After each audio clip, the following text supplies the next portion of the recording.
Imagine a seguinte cena: um lar aparentemente harmonioso desaba em questão de segundos quando uma mulher descobre que sua maior segurança financeira sumiu da noite para o dia. E o pior, o ladrão morava sob o mesmo teto, disfarçado de figura intocável. Quando ela teve coragem de confrontar a culpada, o marido, em vez de apoiá-la, transformou-se em seu algoz, exigindo que ela se ajoelhasse em sinal de respeito à Mãe Sagrada.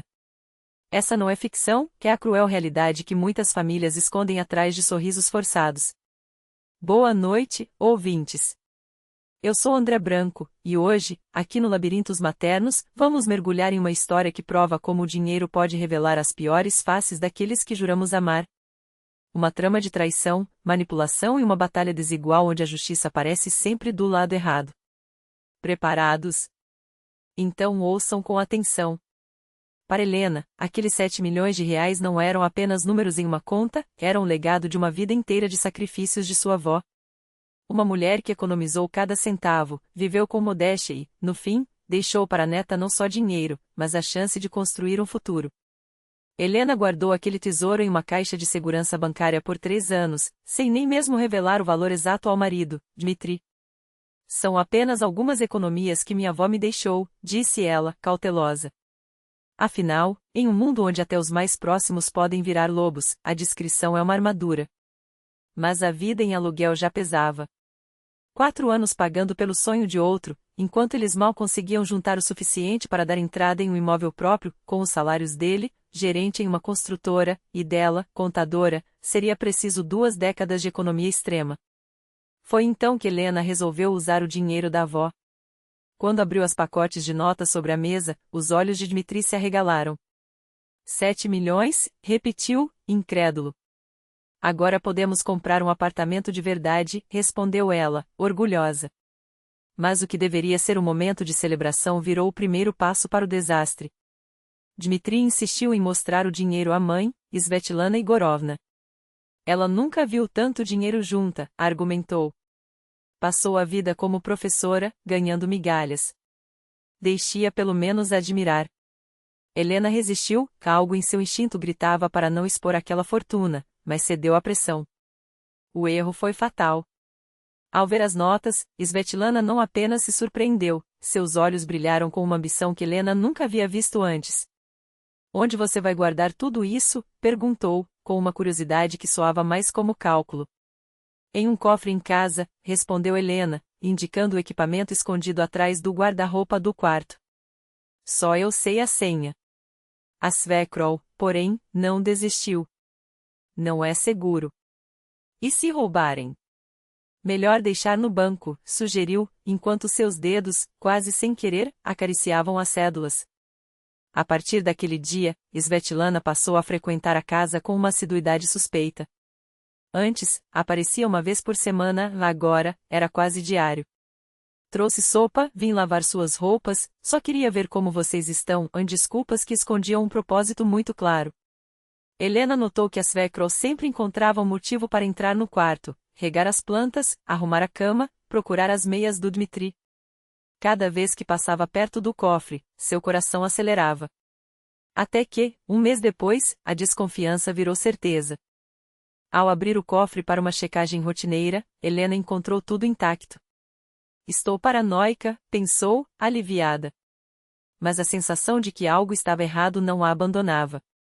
Svetlana começou a investigar seus horários. Que horas vocês saem para o trabalho? Os vizinhos têm chave reserva? E se acontecer alguma coisa com as crianças e eu não puder entrar?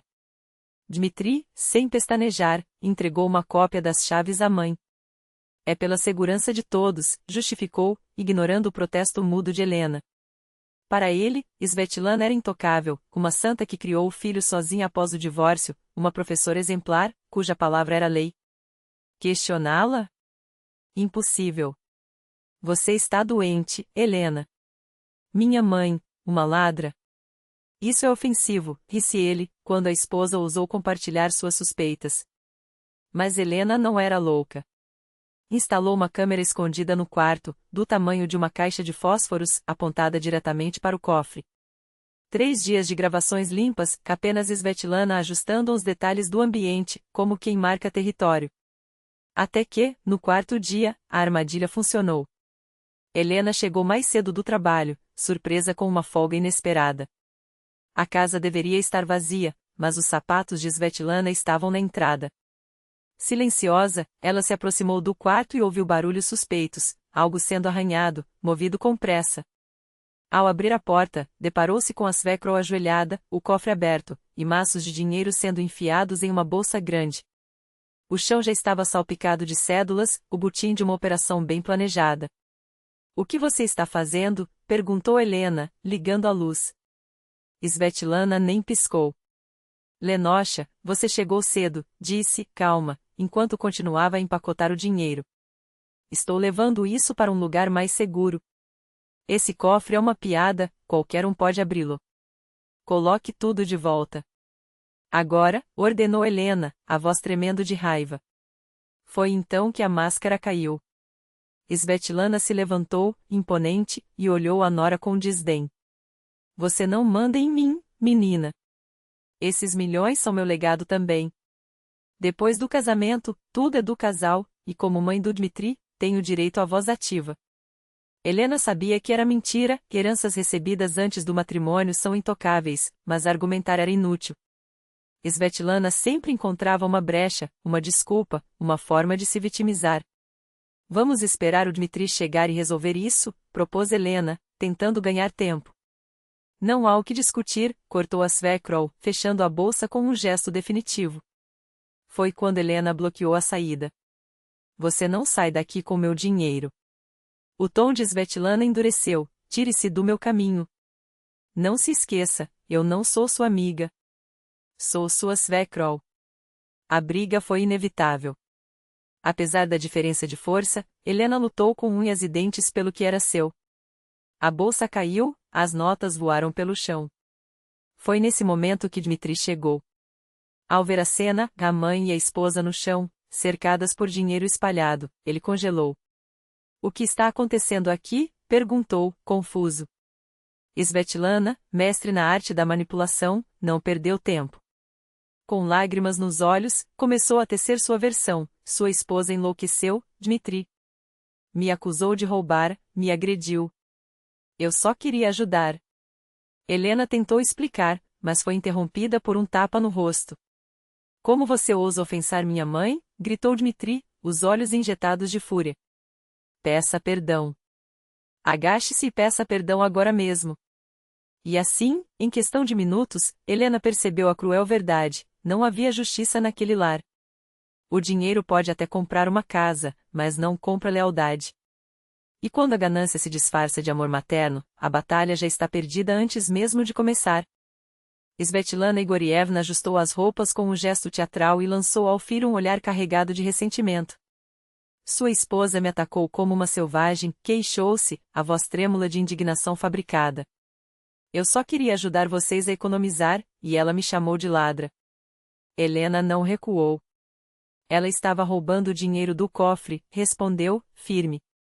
"Eu a peguei em flagrante." Não estava roubando, estava transferindo o dinheiro para um lugar seguro. Com um sorriso triunfante, Svetlana tirou as chaves do bolso. "Tenho todo o direito de estar nesta casa.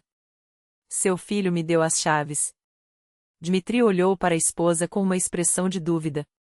"Lena, mamãe tem razão. Esse cofre não é seguro. Ela tem um cofre alemão em casa, à prova de arrombamento." Mas Helena não se deixou manipular. Apontou para a câmera escondida. "Tudo está gravado. Eu a flagrei." Dmitri nem sequer olhou para as imagens. Seu rosto escureceu de raiva. "Você espiona minha mãe? Instala câmeras? Como ousa?" "Estou protegendo nosso dinheiro", ela rebateu. "Seu. Meu. Somos uma família. E minha mãe também é família." Helena tentou explicar que a herança era propriedade pessoal, mas foi ignorada. A fúria de Dmitri era cega não pela verdade, mas pela lealdade doente à mulher que o criará para ser seu fantoche. "Como se atreve a contradizer minha santa mãe?" rugiu, empurrando-a com tanta força que ela caiu no chão. Svetlana sorriu, vitoriosa, olhando a nora de cima. "Assim está melhor", sussurrou. "Agora peça perdão por suas acusações." Mas Helena não era do tipo que se ajoelha para tiranos. Levantou-se, recolheu as notas e as devolveu ao cofre com um gesto definitivo. Dmitri tentou impedi-la, mas ela o encarou com uma determinação que ele nunca vira nela. Esse dinheiro é meu. E ninguém vai tocá-lo. Amanhã você muda as fechaduras, cuspiu ele. E pode arrumar suas malas. Se não confia na minha mãe, não confia em mim. No dia seguinte, Helena fez exatamente isso. Trocou as fechaduras, transferiu cada rublo para uma conta bancária com senha que só ela conhecia. Dmitri passou 3 dias em silêncio gélido. Svetlana, por sua vez, simplesmente desapareceu, sem visitas, sem telefonemas, sem suas preocupações maternais. Uma semana depois, o marido não aguentou o peso da tensão. Precisamos nos divorciar, anunciou, como se fosse ela culpada. Não posso viver com uma mulher que desrespeita minha mãe. Helena não discutiu. Sabia que aquele casamento já era um cadáver há muito tempo, só faltava enterrá-lo. O divórcio foi rápido. Não havia bens significativos para dividir, apenas a herança que, graças à competência do advogado de Helena, permaneceu intocável. Dmitri tentou reclamar uma fatia, mas as provas eram irrefutáveis, o dinheiro era só dela. Enquanto ele se mudava de volta para o apartamento da mãe, Helena alugou um espaço modesto, mas seu. Arrumei um emprego como chefe de contabilidade em uma multinacional, com um salário que lhe permitia respirar sem depender de ninguém. Dmitri ligou algumas vezes, suplicando por uma reconciliação. Eu errei. Devia ter acreditado em você. Mas Helena já havia aprendido a lição mais dura. Quem permite que outros pisoteiem sua dignidade uma vez, estará condenado a repetir o ciclo para sempre. Recusou cada chamada.